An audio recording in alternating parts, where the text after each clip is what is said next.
Hello friends, I am सीवर्ड मांडगा। ध्यान दो सर। टेक्स्ट इनवॉइस चैप्टर के अपन क्वेश्चन करते हैं। इससे पहले अपन ने रजिस्ट्रेशन तक के सब क्वेश्चंस कर लिए। ध्यान दो। During the month of May, Z limited sold goods to Y limited for 2,55,000 and charge GST at the rate of 18%. However, owing to some defect in the goods, Y Limited returns some of the goods by issuing a debit note of 40,000 in the same month. ठीक है। Z Limited record the return of the goods by issuing a credit note of 40,000 plus GST. ठीक है, in the same month. In this situation, GST liability of Z Limited. तो sir 2,55,000 का goods बेचा था, 40,000 का sir credit note के through अपन ने cancel कर दिया, तो बचा कितना? माइनस 40,000, 2,15,000। इसका जीएसटी 18%, इसका 18%, 38,700। समझ आया? क्लियर। आगे देखो। In case of the taxable supply of services by an NBFC to other than a distant person, invoice shall be issued within a period of 45 days. ये तो हम पढ़े सर, NBFC का केस है।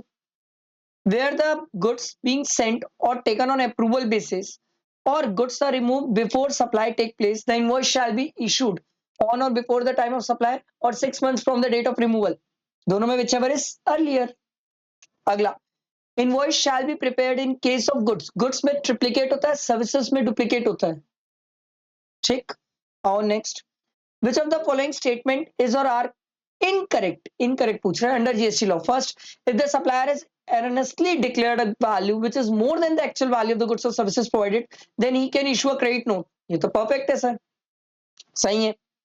If the supplier declares some special discount which is offered after the supply is over, then he cannot issue a credit note. Yes sir, post supply discount के लिए credit note नहीं use करोगे आप।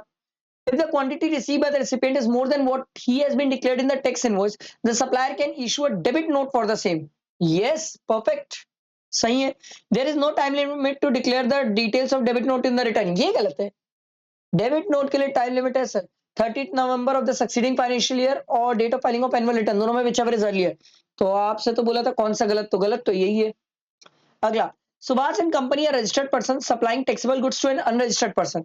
It did not issue tax invoice if the value of such supply of goods और services of supply of goods to such person is dash and the recipient does not require such invoice. 150 क्योंकि maximum limit है sir, not more than 200 लिखा है। आपसे ये पूछ रहा है किस वैल्यू की ये सप्लाई करेगा, तो उसके इसमें टैक्स इनवॉइस की जरूरत नहीं है, तो सर 150, 200 तो मैक्सिमम वैल्यू है। समझ आई बात? तो ये हमने टैक्स इनवॉइस के मेरे ख्याल से एमसीक्यूज कंप्लीट किए। आई होप समझ आया होगा। लाइक करना, फ्रेंड्स को शेयर करना। ठीक है, चलो, थैंक यू।